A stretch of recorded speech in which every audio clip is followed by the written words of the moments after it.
Welcome to USA Global TV and Radio, where our mission is to provide education, entertainment, hope, and inspiration. USA Global TV and Radio connects you with experts and audiences all around the world every single day to help you succeed in business and to live a richer life. Visit us at usaglobaltv.com to learn about career and life-changing training and mentoring programs like the Listening Mentor. Subscribe to our newsletter to stay informed about our special programs and offers. Discover how you can become a guest on one of our shows or a host or producer of a USA Global TV and Radio show of your very own. That's USA Global TV and Radio, where the doctor is always in.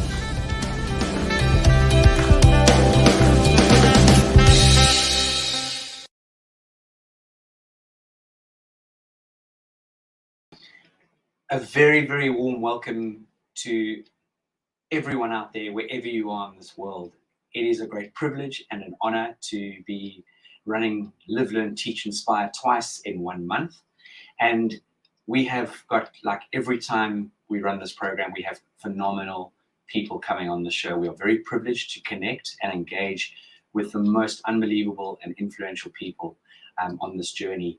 And today is no different. I have an incredible guest backstage, Zarifa Ghafari, an amazing woman all the way from Afghanistan. Just at the age of 24, she became Afghan's youngest female mayor. And in 2022, so not that long ago, she received the International Women's Rights Award at the United Nations Geneva Summit.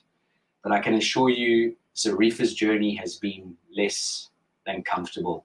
She is a huge critic of the Taliban. Zarifa came to the world's attention through her amazing Netflix documentary. And I urge every single one of you out there watching this to please watch this documentary. It's called In Her Hands, and her memoir, which Zarifa is called A Woman's Battle in a Man's World. And the documentary follows Zarifa's crusade to uplift democracy and women's rights in her home country. Now, for those of you who are not familiar with this part of the world, women are shunned and looked down upon, and they are deprived from many things. And one of them is absolutely around the thing of education. And after the Taliban returned to power in Kabul, Zarifa had to flee the country. Her life was in danger. Someone tried to assassinate her. She's been tortured.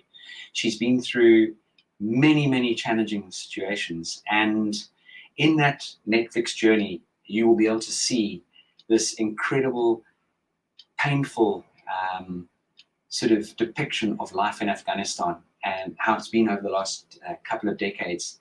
You know, as a woman, a daughter, and a mayor, and a citizen of that country, she is no longer welcome in her own country. But again, her story very much focuses and underpins on the hope that she lays, you know, in her vision, not to take no for an answer. And tonight, I'd like to, you know, obviously go down this journey with Zarifa and welcome her into the room and run through a couple of questions that we will be engaging in, a lovely bit of conversation. And I'm so excited. Zarifa, welcome in. Hey, Philip. Hi. Thank you so much for having me here. And hello to everyone, wherever around the world they're watching us. Looking forward to a great discussion. Assalamu alaikum. Lovely to see you. Really, really lovely to see you. And you and I first met in May, which was such a privilege. You addressed an incredible audience, and you took everyone by storm when you shared your story with us. And I know as a result, there's been some wonderful interaction amongst the group of people that we were with who've taken some great action to support you and your cause. And it's just amazing. You're more than a brave woman. You're incredible. And if I may announce to everyone, you also have got a beautiful, beautiful little baby girl. Oh, yeah. Thank you so much. I'm blessed to be a mom to now 2 months and a half old baby girl. Her name is Lara. She is doing incredibly amazing. And she is a blessing to my life. She has changed entire my life to the beautiful one. I am blessed to have her. That is just so beautiful. Zarifa, I know we've got a short window tonight, unfortunately. I'd love to start off by asking you where we are in the world right now. What is the current situation when it comes to the women, the ladies in Afghanistan right now? Where are we at? Unfortunately, in Afghanistan, we are 100 years back. We are living the age of students once again. In Afghanistan, in particular, when it comes to the women's rights and women's rights, Afghanistan is the only one country around the world where women are allowed to be on the streets, sell their children, sell their households, to die, to be stoned, to be wiped, to be killed in public, to be tortured, to be imprisoned, to be abandoned from their education rights, to not to go to school, to university, to not to work, but are not allowed to at least live a normal life as every human being, a normal being on the globe. Uh, uh, and despite that, the poverty is very, very high. People are surviving of hunger very badly. In particular, nowadays, it's a very big crisis happening in one of the provinces, Herat province. The earthquake which happened, it had like more than 5,000 people died, and then more than 9,000 people are injured, and more than 3,000 houses and around 3 villages totally destroyed. So, and then the winter is already coming, so people are sleeping in the streets. There is no shelter, there is no food. So Afghanistan is going through a very, very tough situation, not only inside the country, but when it comes to the political situation globally as well. Afghanistan is really suffering. The Afghanistan's topic is not more anymore something to be discussed on global stage. Afghanistan is not having the piece of news anymore. It's not a red line or hot news or red news. So Afghanistan is just being forgotten at all. And that's why the extremist group of Taliban who are leading that country somehow by the direct or indirect support of international community, they are now just making life of everyone, in particular women, just a hell. That is so harrowing to hear when you share that. And I know right now when we look at the world, it's definitely feels a little bit upside down across the world. But I know that, as you said, Afghanistan's definitely seems to be forgotten about, and that is a travesty in itself. And when I met you and you presented to the group of us, I remember you sharing with us some quite interesting and very troubling footage of what actually takes place in Afghanistan, of women being stoned in public and people being treated worse than they would treat anything, let alone, I mean, in this day and age, as we know, people treat animals better than women are treated I'm not for 1 second saying one should treat anyone or anything badly, but I know you showed us some very harrowing footage of you trying to sort of explain and talk to the leaders. I'd love to hear your experience of the mindset that you are dealing with when it comes to explaining, how things should really be in Afghanistan, and that there should be a level playing field.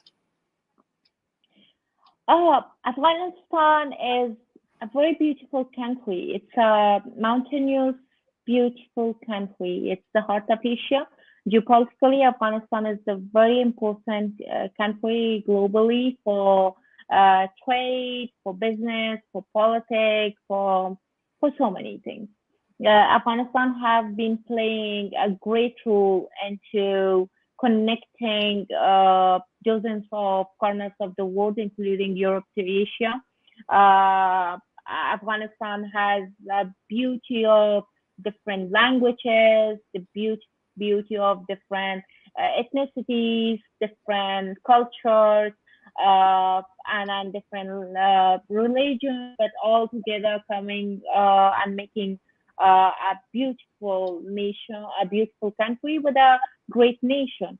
And unfortunately, when despite knowing this all about your country, you go through all those stories from past decades when you were not born, and then you remember all whatever is happening around your own life, and you are seeing that and you're witnessing it. It is definitely terrible to deal with it, in particular when you are you were just 6 years old when everything got to a new change and you had the hope and you were dreaming of something more beautiful, at least for your own child or daughter for next generation. And then suddenly everything collapsed, and the only thing you have left in your hand is just few memories from your own country of the good times of that. So, and it's really heartbreaking. I still get tears in my eyes when I'm talking about my country. I still miss that country. I miss the beauty of the country. I miss the mountains, air, food, anything of that country. But uh, but despite all that, what really hurts it's the silence of the world. And as a person like me who knows everything, just sitting there and watching all, it's really hard to bear. And I don't know how to explain it at all, but yeah, it is the most difficult thing anyone can deal with it.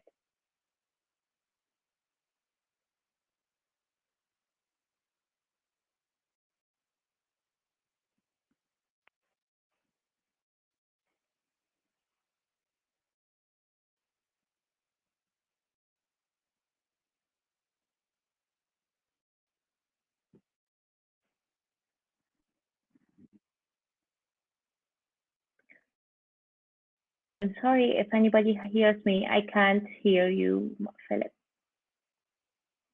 I Sorry, can't. sorry, my Oh, apologies. sorry. What I was saying is thank you for sharing that. Why has the situation turned this bad for women in Afghanistan? What is the mindlessness behind this? Why has it become such a dreadful sort of existence for these incredible women in your beautiful country?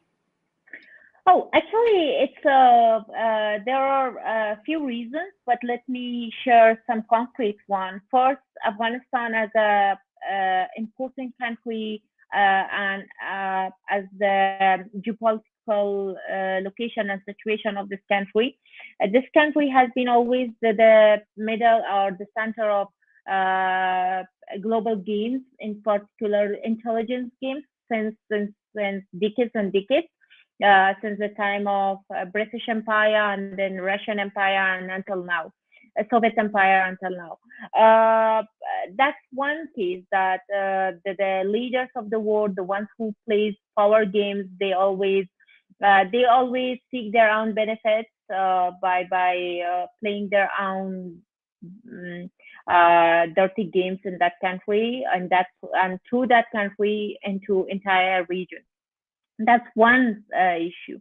The second point is definitely the last 20 years. Last 20 years have been great efforts made by Afghan people themselves, by the help of definitely international community in some contexts, to bring a beautiful piece of their lives and to change the today and future of themselves and their next generations.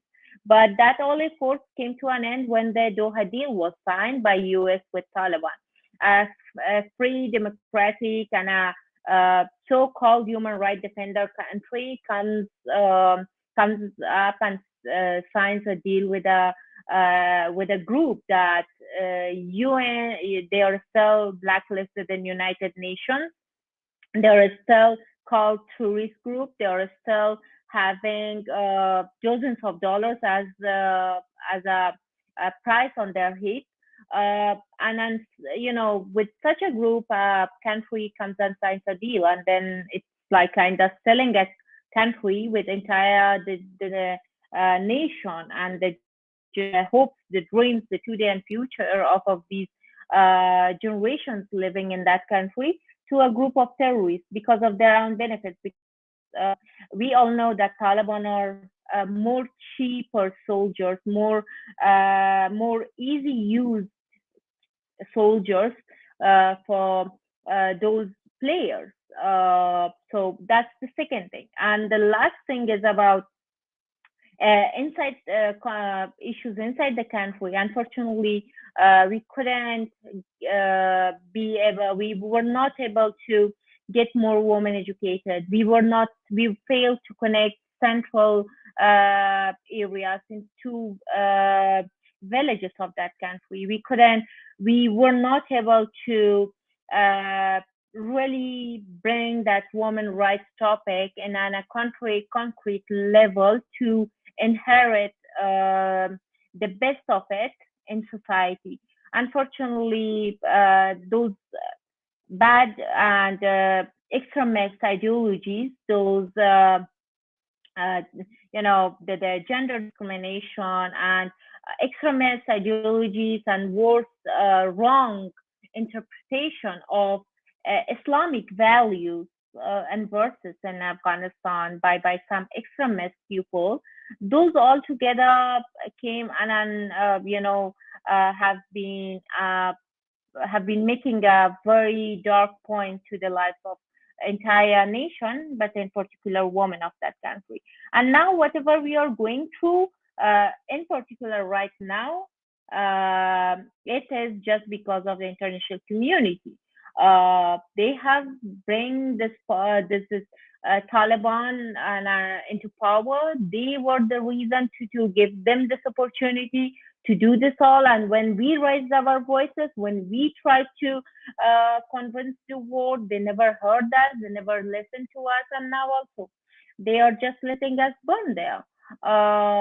We all know that there is no topic of Afghanistan anymore. No one interested to talk about Afghanistan, and the women of Afghanistan in particular are too forgotten. No one speaks about it. So, including United Nations, despite having an active mission in Afghanistan, United Nations failed to at least protect the rights of normal citizens of that country due to their own policies. So altogether, whatever we are going through, we had some parts of it that we share the blame, every one of us, including me, and to anyone else. But it came from international community on us. That is absolutely, well, it's harrowing to hear how that has sort of unfolded and the circumstances that they are faced with. Zarifa, tell me something. As a young lady, I mean, obviously you were exposed to a lot growing up. What motivated you to really pursue this career in politics, especially in a country where it was so male dominated? Where did the vision and this incredible inner vavavum come from to help to push you? Oh, actually, Philip, you already answered the question within your own question. Male-dominated society. The male-dominated society of Afghanistan itself being a reason which made me to decide to walk to public and to not quickly walk away. I was 6 years old when I started realizing and finding out how differently I'm being treated than my brothers, than all the men around my community. How amazingly my mom has to sit in corner when there are dozens of men, friends of my dad or colleagues of my dad coming and entering our house. How I should not sit with those men when they are talking about politics or maybe social life, with my dad in a room, and I'm not allowed to enter that room because I'm a girl, and 6 years old girl. But for my mom, I was a young girl. So knowing that, I felt like it's, I was feeling that it's just for me. And I was like having this feeling of why my parents are treating me different than my own brothers. I am elder than them. They are younger than me. I'm stronger. I am doing a lot. I am, I can do too much, and I'm doing too much for this family and an evil one. But still, I'm not as much as I was able that but not I'm not getting there where my brothers are standing. So then it started from this point, like from a fight for myself. And then and I knew that the only solution for this is to get educated, to go to university, and finally to work and earn some money and be independent girl for yourself. But then going to university, I realized that when I became kind of involved in communities, I kind of connected different societies, different people. I have met dozens of friends, and I have made colleagues. And then I realized that I have learned a lot about whatever is happening around the world. So then I realized that it's not just me, it's not just my family, it is everywhere. As a woman, you are facing this everywhere. Doesn't matter where you live, doesn't matter what you're doing, doesn't matter whom you are involved with, but you will be treated differently than men all around the world, everywhere, anywhere. And in particular in Afghanistan, Afghanistan is a male dominated country. Here, this is the rule, this is the way people live. So then, and then yeah, definitely the mission got bigger, and I was like, okay, let's change something for entire community. And I started from building up an NGO and then a radio station. The radio station I started with a man who is now having the who is now privileged to be my husband and to have me as his wife. He is yeah, I started the radio with him, and yeah, and then going to your youth parliament to work with different organizations and all, and to get involved with society, and then to learn more. And then yeah, there was this point that my husband, when he was just a friend, he proposed me. He just suggested me to go to a mayorship position, and that was something like I wasn't totally agree with, but then I realized that there were some activities happening around to stop me from competition, because then the one who were trying to stop me, they knew that maybe if I win, then I will play differently. And that was when I decided to step up. I got the mayorship position, and I entered this different world professionally. But yeah, I feel still not too completed in it. I feel like I have a lot to do still. I wish before I die I could accomplish too much more. Not only because I'm selfish, it's just because I want to do more, and for the world, and in particular for my own community.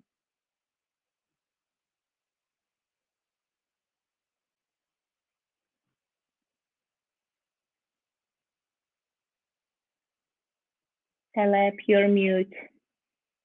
Sorry, I just get goosebumps, and that you're just sharing the tip of the iceberg of your journey.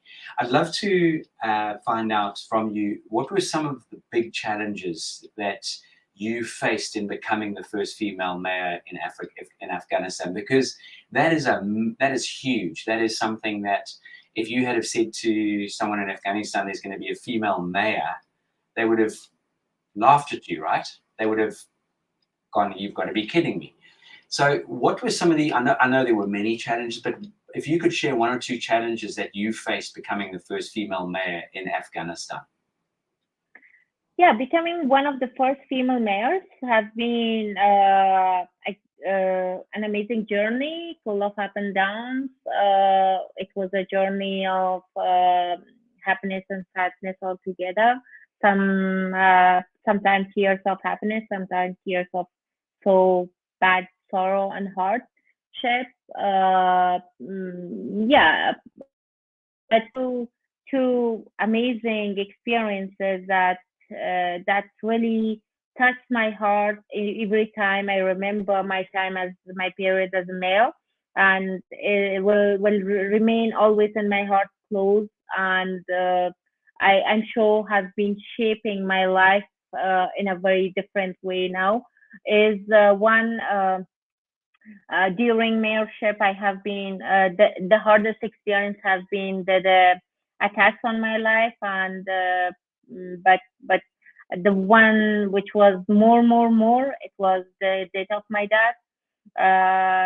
The moment I heard that he have been shot and he's no more alive, I thought I'm done here. I thought I won't be walking again. I won't be able to run anymore. This entire thing. I was just about to, first few minutes, I was just about to give up. But then my husband was there. He hugged me and he was like, telling me entire these minutes, like more than 10, 15 minutes. I was crying and he was talking to me and telling me repeatedly that I have to stay strong. This is what it is. It came my way and I have to behave more mature with this, and I have to show those enemies of my life as yeah, and those who just want to shut my voice for their own benefits, uh, that they can't silence me, they can't stop me, doesn't matter what they do. So yeah, this was the worst experience, losing my dad, and it is still a very big dark mark in my heart. I still remember the blood of my dad. I still remember the big hole in his head. I still, I still feel so terribly hard when I remember that I wasn't able to hug him. I still feel broken when I remember that he messaged me the same day, just minutes before he dies, that come home, we miss you. And he was missing me and he couldn't meet me and he left me forever and ever. That was the worst, and that will remain the worst one. And the best one is the moment I was leaving my office to a new position in Defense Ministry of Afghanistan, and I realized that there were some of my colleagues, the same colleagues that were walking out of office the first day when I wanted to enter the office. The same colleagues had, some of them had tears in their eyes because I was leaving, and they wanted me to stay. So yeah, these two are the most amazing experiences of my period.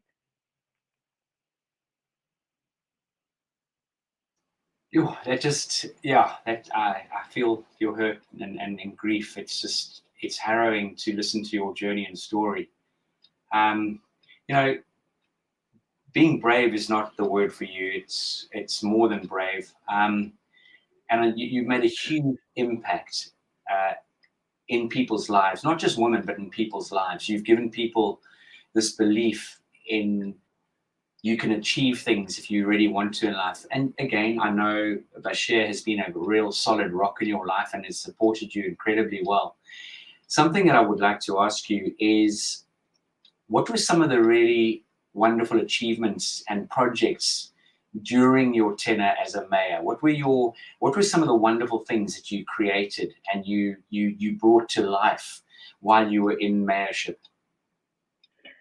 Uh, Two, three things that I'm really proud of during my mayorship, and I'm sure the people living in city, the ones who have been witnessing my work clearly and who are judging me by my work, not by my gender, they also agrees on this that first it was corruption,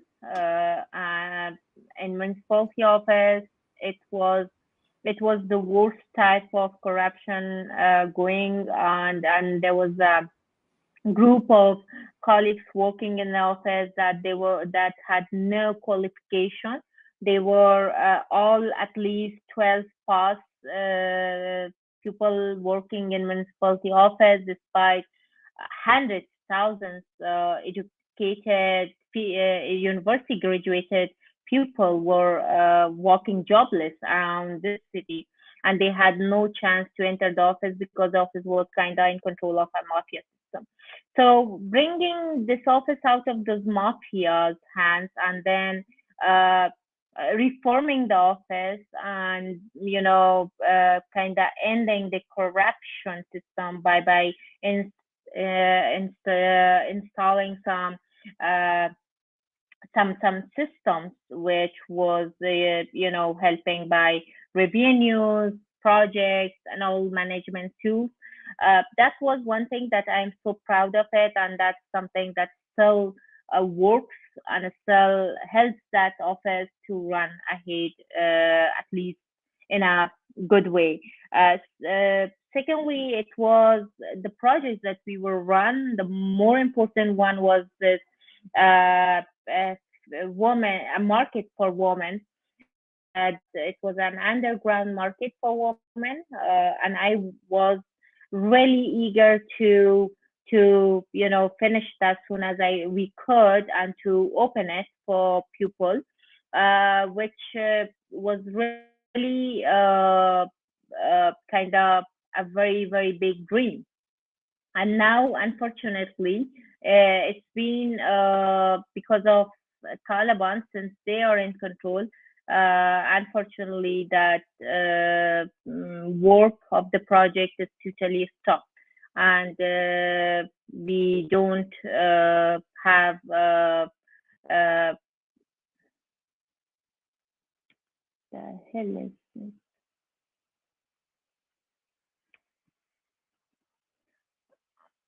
We could hear you. It just froze for a bit. We could hear Yeah, you.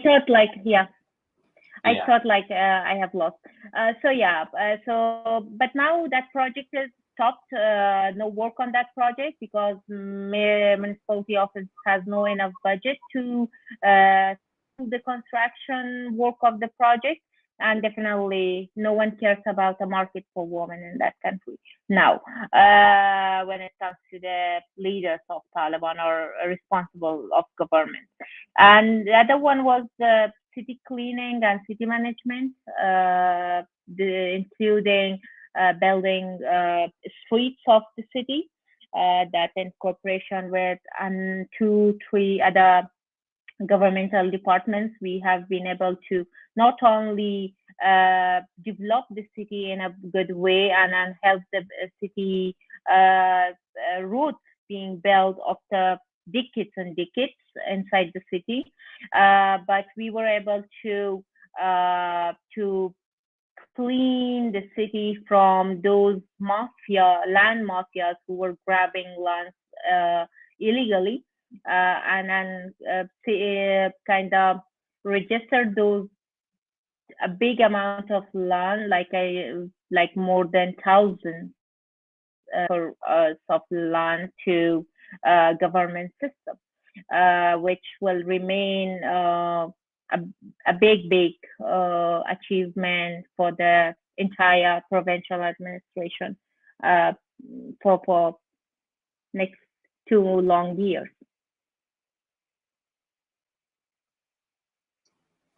Wow.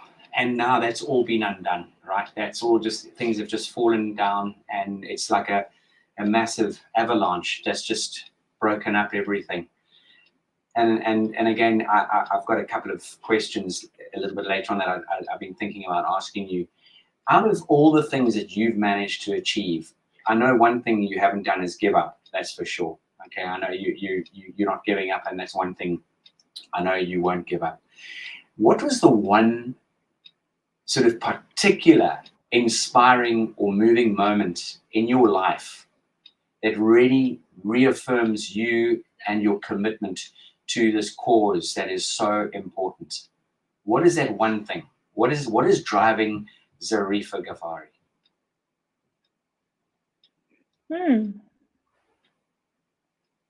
There are dozens. I can't put just one, but no. If I answer it, could I say two instead of one? You can say as many as you want. Oh, um, so first, there was one day, the moment, it was the time when I've got born, and I was in hospital. I had dozens of surgeries, and I had like a very tough time. It was 10 days out of social media, out of everything. And after 10 days, only this finger was out of bandage. And I was able to open my phone. And that was the day that my dad was also there in hospital in my room to visit me, and my siblings. It was everyone there, my family. And I opened my phone and going through social media, I realized that people have been talking so amazingly uh, bluff about whatever happened with me. There were people putting it like Zarifa Ghafari have been born in a party with boys. She was partying, drinking, and making fun with boys. That's why she got born. And she had like bad relations or good relations with boys. She had blah blah blah. There was like dozens of things. Despite I was, and this was the moment that I was really going through hard time. And then coming to the social media and learning this from the same people that you are there to serve them. You are facing this all because you try to be a voice for them. It was really hard. It was really tough to bear. So I suddenly started crying. So then there was my dad coming close to me and take my phone out of my hand, telling me that what happened. He asked me what happened. I was like, I have been through my social media and people talk so bad about me while it's not true. So then my dad was like, okay, after you are discharged of hospital, you are not going to office anymore. So then I was like, no, no, dad, you're joking. So he was like, no, I'm serious. Because if you're not able to handle this, then you're not able to go and walk more further. So just go and sit at home. No need to go forward. So that was the time. And then he told me that you're living in a country where people are doing anything to put a woman down, despite harassing, despite uh, targeting her personality, despite anything. So if as a educated woman you can't face that, then you're wasting your time and everyone's else. That was the best lesson, and that is something that drives me more. And yeah, now right now, if I tell you, just since few months, it's definitely girl. I'm, as I told you before, I'm mom to beautiful Laura.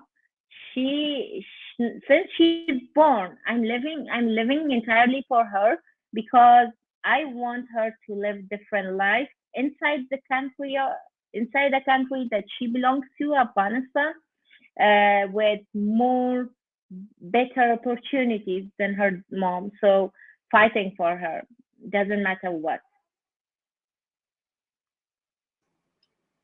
Just amazing, amazing, amazing.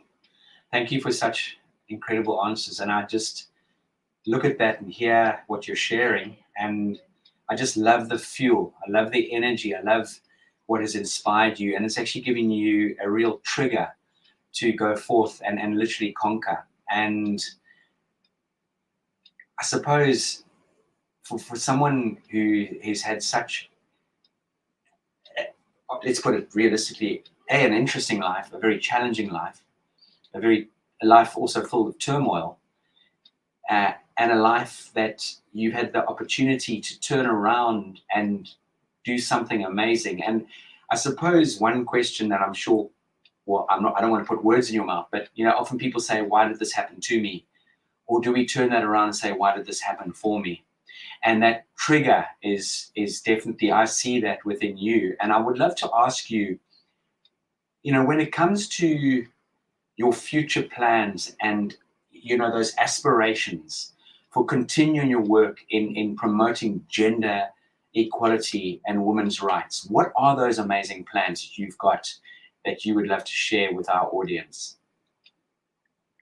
More important, I think if we want to tackle challenges on the way of gender equality is education for all women. That's so important. I really want to focus more on that, educational right to everyone, to in particular communities like Afghanistan, where still more than 70% of women population are uneducated. Secondly, it's about what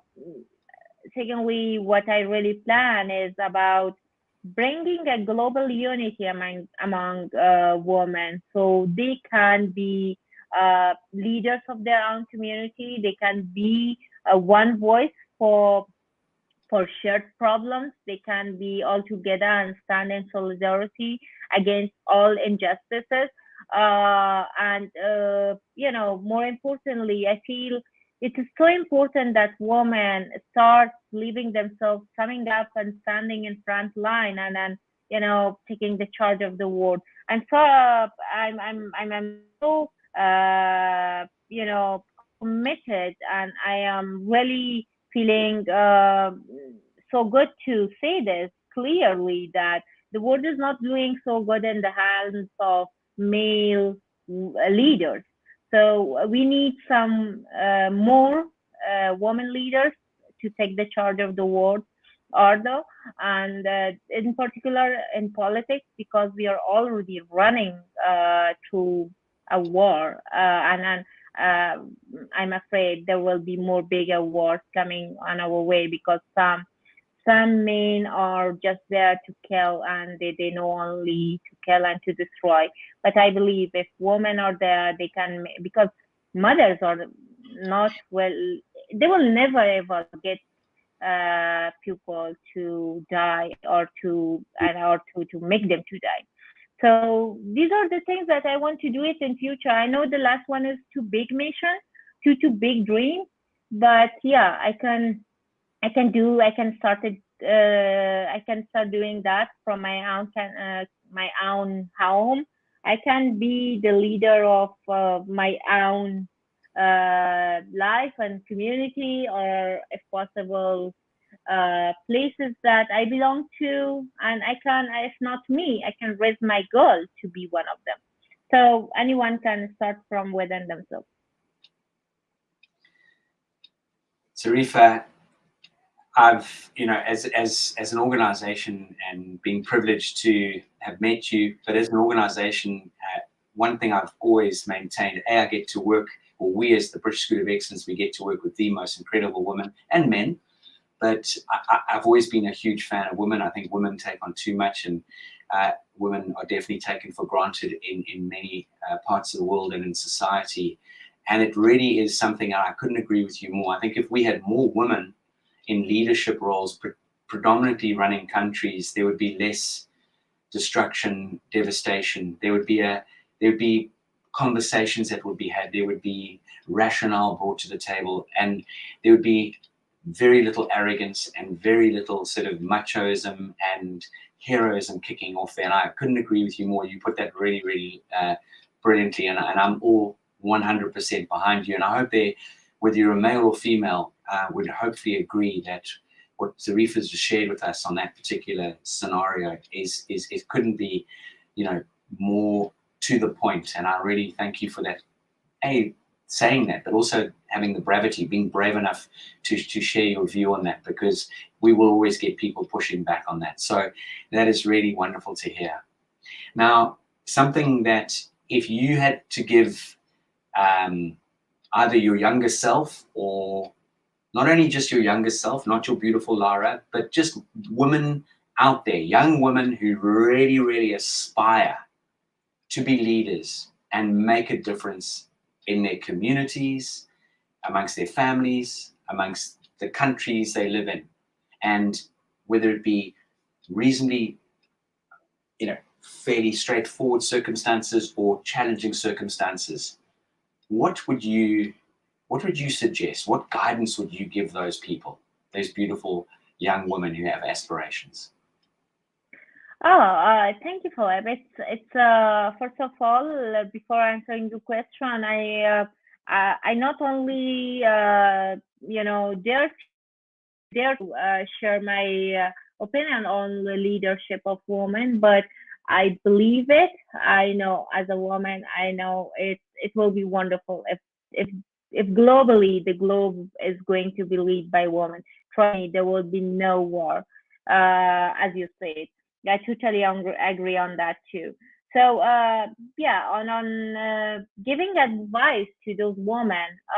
First of all, I don't think I am in that spot to give that big advices, but yeah, just as a personal experience, guys, believe on your own selves. I will tell them that believe yourselves, encourage yourselves, always love yourself, and be as brave as to face whatever comes to your way.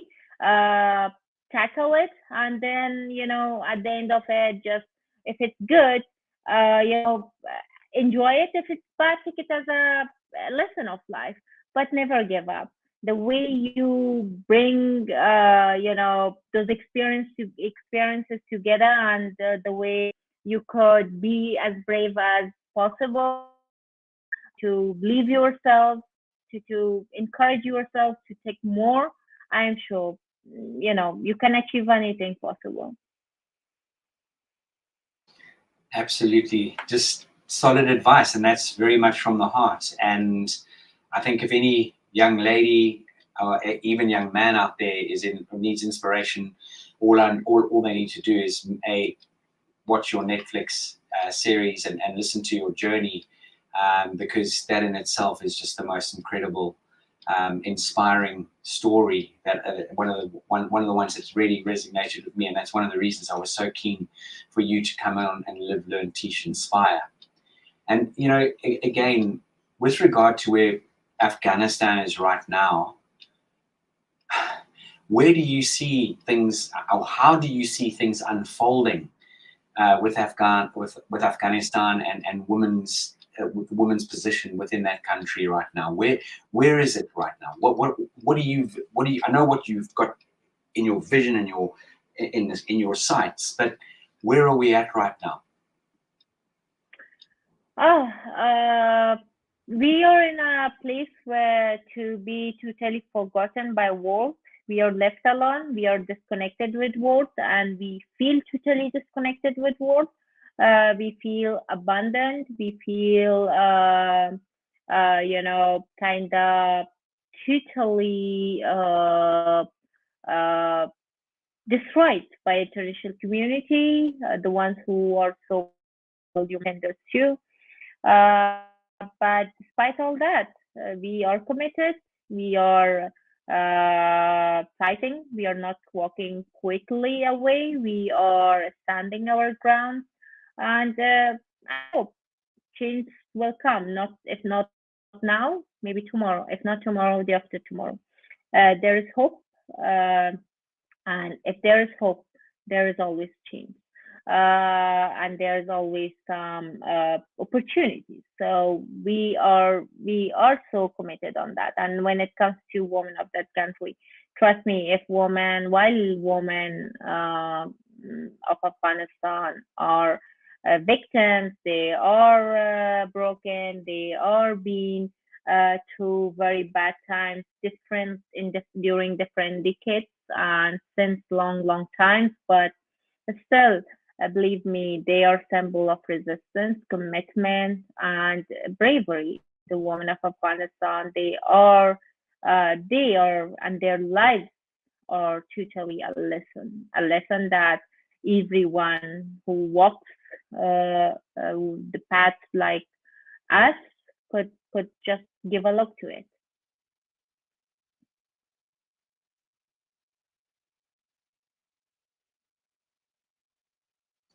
Zarifa, thank you. Tell me, just hanging on that those last few words that you just sort of shared with us about, where things stand and where things sit. As we look in from, the outside, what could people do to sort of get out there and make a difference? How can we get involved to, get out there and make a difference to what is going on, not just in Afghanistan, but obviously, just out there? What do you think we should be doing? I'm sure there might be some obvious answers to that, but I'd love to hear from you. What could we all be doing to make a difference in this world? To women, I would love to say that if a woman of the world want to change something at the core of whatever is happening around the world right now, please stand up. Start leading your own communities. Be leaders. Raise leaders and rise more leaders, and trust yourselves and lead, because the world needs us to maintain peace and harmony. And then when it comes to collectively, entirely, to the international communities, to the global people, definitely not leaders, because I don't believe they are having an ear to hear the voices, or to a mind to at least think of what we have been through or what we are asking them. So I'm not pointing to them, but to local people of the world. Right now, in particular, just right now, not only Afghanistan, but entirely global, is going through a very bad conflict, through a very bad situation. Unfortunately, the players, the traders of human blood, are once again there to divide us into not only races, countries, borders, or ethnicities, but right now, the religious war, which is newly started by Palestine and Israel conflict. That is the worst one. Let's get united. Let's not let these players and traders to do this to us, and that can be only possible when we stand on together, and then solidarity against any type of war. War is war. Doesn't matter. It's going to happen by a terrorist group or a government or a institution or an organization. Whoever kills civilians, whoever destroys the countries, whoever kind of disrespect humanity, they are terrorists. And let's get together and to stop them. I don't care about anyone, anywhere, anything, but what I care is humanity. Let's stand for humanity, and that can be only done, and that's only possible if we all together standing in solidarity with each other and raising our voice against all those blood traders, which are playing with our lives by some pretext, including bringing religious games to do this bad and dirty policies that they are playing. I feel it is so important. It is so important. So not only I'm asking it here, but nowadays I am trying to share this through my social media pages as well, from Instagram to Twitter to Facebook, everywhere, trying to say and ask everyone on this. And please, let's get united against this. Otherwise, we are going to face the worst. Yeah. Whew. Okay. I'm going to keep composed here, Zarifa. There's a really burning question that I have with regard to all the pain and hurt and the torture that you've faced in your life. How have you managed, as an amazing human being, amazing woman, how have you managed to sort of, I don't know, process this? How have you managed to stay so incredibly grounded, and not only grounded, but your passion, which is obviously right there, but just grounded, and how have you handled this? Actually, you know, what I'm doing is just it's a passion. What I'm doing, it's what I love to. What I'm doing, it's what I believe, and it's whatever I'm doing, you know, it is what I think is right to do. So, you know, when you're doing something that you believe is right, and you know that you have the ability to do it the way it's needed, then I feel like you're okay with it and you're comfortable. So that's all. And I don't think I'm putting any extra effort on whatever I'm doing. I am the way who normally I am. Sure, that's, yeah, you really are one incredible woman. Zarifa, I know when we met and we met all those incredible people together, and I made it very clear when we were all there together that you couldn't have brought a more amazing group of people together who all just seemed to gel very well. And there was talk about resurrecting Pegla FM, your radio station. Where are we at, or where are you at right now with the radio station, and how is it back up running again, or where are you at with the radio station? Oh, unfortunately, I thought we could bring this back to life so soon, but yeah, unfortunately, it couldn't be done that way. We are so far from our targeted, goal, or maybe we started actually, you know, that we started a fundraising for the radio station to bring it back to the mission. And then that fundraising is totally not going so good, because no one will give money to a radio station in Afghanistan, definitely. Nowadays, there are so much more important around the globe, and especially for people who love coffee and not to miss them. So definitely, there are too many more. So they will.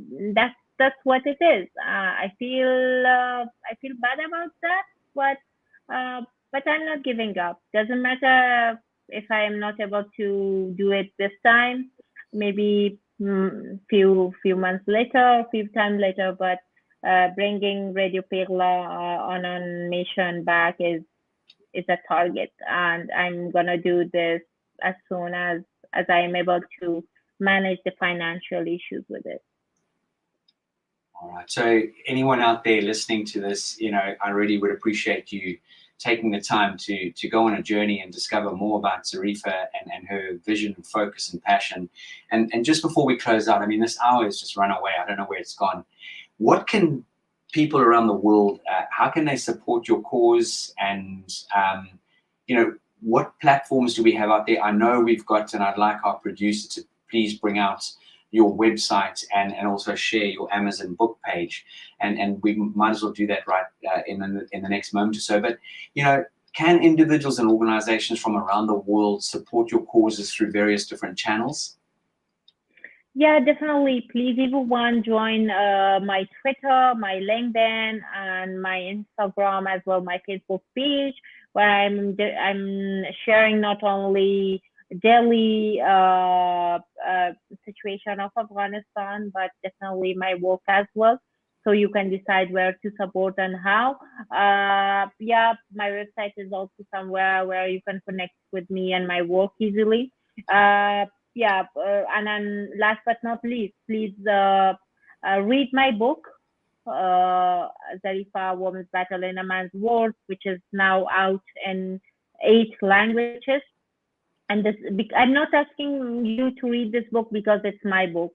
I'm asking you all to read this book because this is a book about Afghanistan, about the women of Afghanistan, and it's first time. I believe it's first time, and I'm sure everyone who knows about Afghanistan and the story of that country agrees with me that it's first time that a local citizen of that country, a girl who has been raised during entire these last 25, 30 years, is writing something about Afghanistan and bringing up the real stories of that country and the women of that country. So please give a read to that. It's so important to understand what we have been through and what we are going through. I have to thank you from the bottom of my heart, Zarifa, for taking the time. I know you've got your beautiful little girl, and I do know that you've got the most supportive husband in Bashir.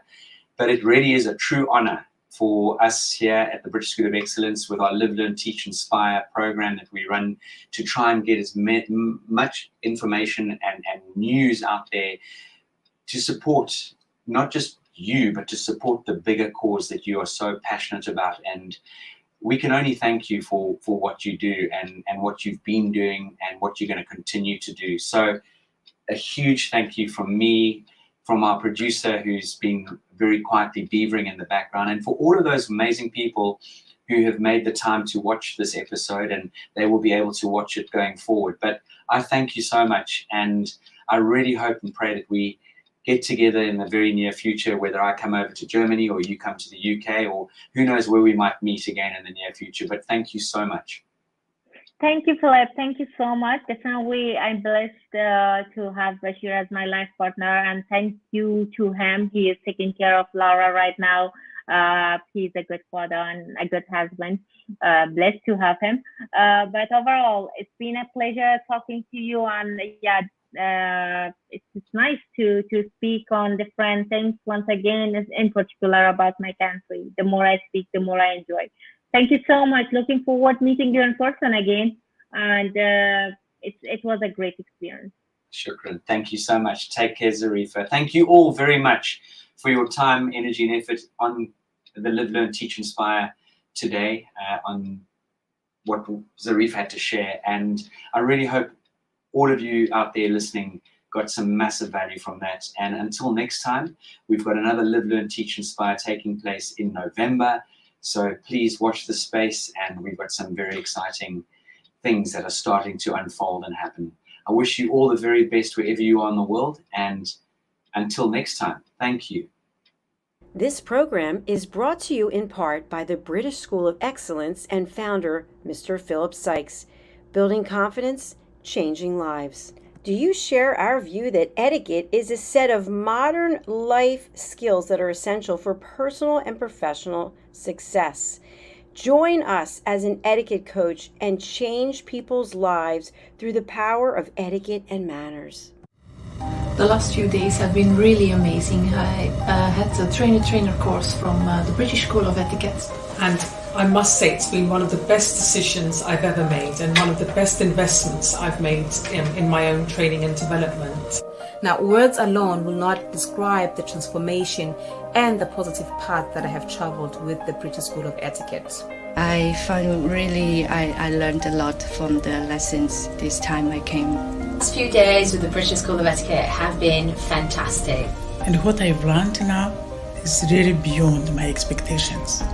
This is the most rewarding experience and the best investment I have made this year. It was just great. I learned so much, and when I go back to Belgium, I will incorporate a lot of it into my day-to-day life and business. It's been absolutely wonderful for the whole week that we were here. I feel transformed, and I feel like blowing a trumpet and tell people, come and do this school, this class is the best, this is the best school ever. You should take it. It will change your life immediately.